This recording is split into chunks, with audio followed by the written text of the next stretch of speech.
Calvin Klein has a new recruit, 12-year-old Stranger Things actress Millie Bobby Brown. The young star is the face of Calvin Klein's latest campaign. It's causing quite a stir.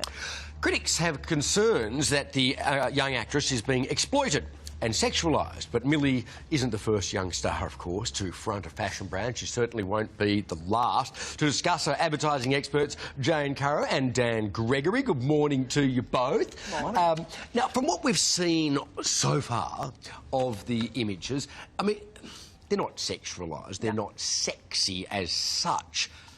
Is 12 too young to star in a global fashion campaign for an adult brand nonetheless? Well, seeing as I'll be 60 in June, I do feel like they're not really aiming their genes at me. And that is kind of like the weird thing. These are for adult women and they use a 12-year-old. The androgyny of the model is the thing that really stands out for me. There's an awful lot about fashion that seems to like boyish-looking girls and girlish-looking boys. Now, she's 12. She's not going to be boyish-looking for all that much longer.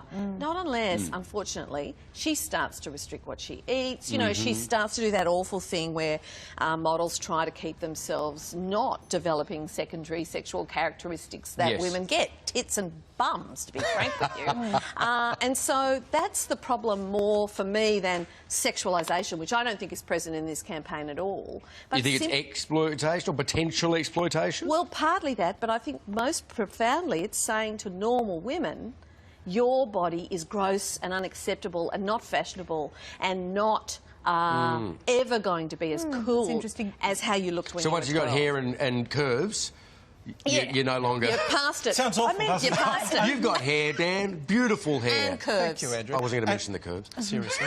The curves too, I'm proud of them. But look, I think what they're doing is they're carrying some of the baggage of some of their earlier campaigns. So if you think about, you know, the Brooke Shields ad from 1980. Now, at the time, she was 15, and it was quite a sexualised image. Now, at the time, I was an 11 or 12-year-old boy, and I was quite OK with that, which was legal at the time. You'd seen the Blue Lagoon.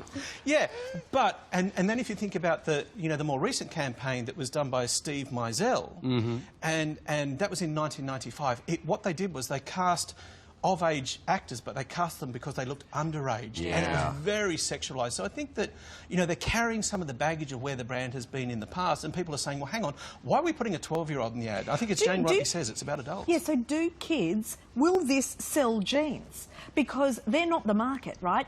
Most of them, unless you're a star, if you're 12 or 15, you can't afford Calvin Klein. But I think that's the long goal, though. What they're trying to do is to win over the next generation and get them to buy into the brand early. It's about being cool. Do you think there's also some method in creating this controversy? Oh, yes, of course. You know, because we're all talking about it. Of course, and when they did the Brooke Shields ad all those years ago, because it wasn't just the way she looked, it was what she said. She said, what comes between me and my Calvins? Then she giggled and said, nothing. So we were much more... No pants. Guess what? No knickers on. That was the So they've steered clear of the sexualisation in this campaign. But they've tipped their hat to that campaign in a way that fits into the current, you know, way we are now, which is more puritanical. Andrew's still getting over Brooke Shields. Oh, no, I'm getting over Dan looking at me going, no pants.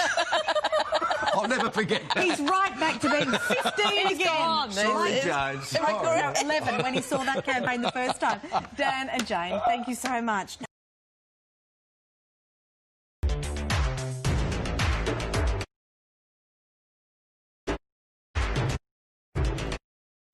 Design that excites the eye. Experience